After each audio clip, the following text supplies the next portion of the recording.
What is the length of this segment? But to find the length of this segment, we have to find the horizontal distance and the vertical distance between the 2 points, between the endpoints of the segment. So that's going to be,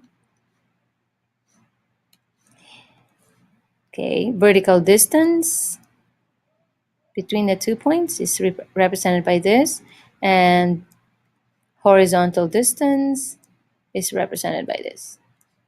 And when we do this, we see that we have here a right triangle. All right, so, and because we have a right triangle, then we can apply the Pythagorean theorem. So we need to know the length of the legs of the right triangle.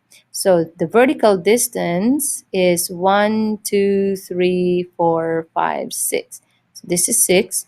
Now we don't need direction, so we don't need to identify whether it's going up or going down because we're not finding the slope.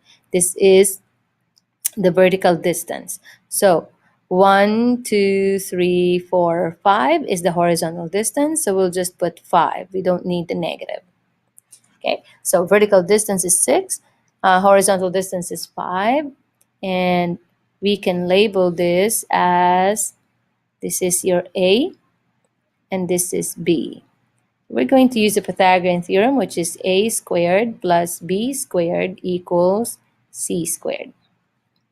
So A is 6, so 6 squared plus 5 is B, so 5 squared equals C squared. Therefore, we'll have here 36 plus 25 is equal to C squared. 36 plus 25 is equal to 61. It's equal to C squared. Then we get the square root of both sides because we want only C, not the squared C. So C is equal to square root of 61.